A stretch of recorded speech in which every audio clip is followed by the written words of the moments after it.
حضرت موسیٰ علیہ السلام کی بشارت اور فرعون کا خواب۔ فرعون بنی اسرائیل سے اس قدر برا سلوک اس لیے کرتا تھا کہ بنی اسرائیل اپنی الہامی کتابوں کی روشنی میں آپس میں حضرت ابراہیم علیہ السلام کا یہ فرمان ذکر کرتے تھے کہ آپ کی اولاد میں سے ایک لڑکا پیدا ہوگا جس کے ہاتھوں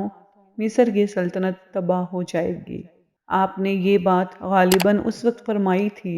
جب مصر کے بادشاہ کی طرف سے حضرت ابراہیم علیہ السلام کی زوجہ محترمہ حضرت سارہ رضی اللہ تعالیٰ عنہا کی عزت پامال کرنے کی کوشش ہوئی، اور اللہ تعالیٰ نے ان کی عزت کو داغدار ہونے سے محفوظ رکھا۔ بنی اسرائیل میں یہ بشارت مشہور تھی، ان سے سن کر قبطی بھی اس کا ذکر کرتے تھے، حتیٰ کہ یہ خبر فرعون تک بھی پہنچ گئی۔ جب رات کے وقت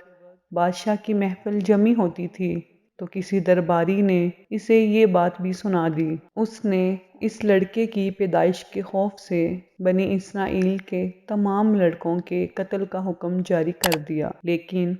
تقدیر کے آگے تدبیر نہیں چلتی۔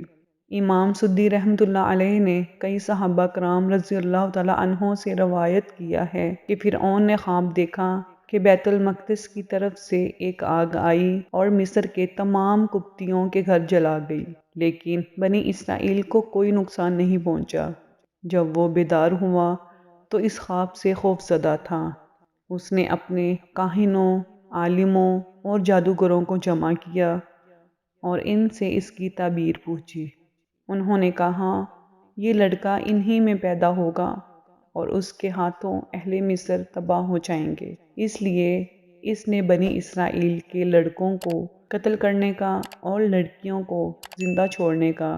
حکم جاری کر دیا۔ اسی لیے اللہ تعالیٰ نے فرمایا ہے، پھر ہم نے چاہا کہ ہم ان پر کرم فرمائیں جنہیں زمین میں بے حد کمزور کر دیا گیا تھا،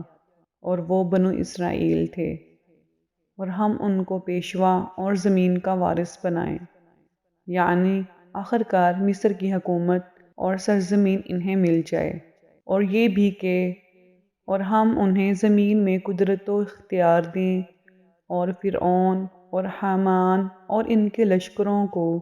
وہ منظر دکھائیں جس سے وہ ڈر رہے تھے، یعنی ہم کمزوروں کو طاقتور، مغلوب کو غالب اور ذلیل کو عزت والا بنائیں گے۔ چنانچہ بنی اسرائیل کو یہ سب کچھ نصیب ہوا جیسے کہ اللہ تعالیٰ نے فرمایا ہے، اور ہم نے ان لوگوں کو جو بالکل کمزور شمار کیے جاتے تھے اس سرزمین کے مشرق و مغرب کا مالک بنا دیا، جس میں ہم نے برکت رکھی ہے، اور آپ کے رب کا نیک وعدہ بنی اسرائیل کے حق میں ان کے صبر کی وجہ سے پورا ہو گیا۔ دوسرے مقام پر فرمایا، بالآخر ہم نے انہیں باغات سے، چشموں سے، خزانوں سے اور اچھے اچھے مقامات سے نکال باہر کیا۔ اسی طرح ہوا، اور ہم نے ان تمام چیزوں کا وارث بنی اسرائیل کو بنا دیا۔ اس کی تفصیل انشاءاللہ اپنے مقام پر آئے گی۔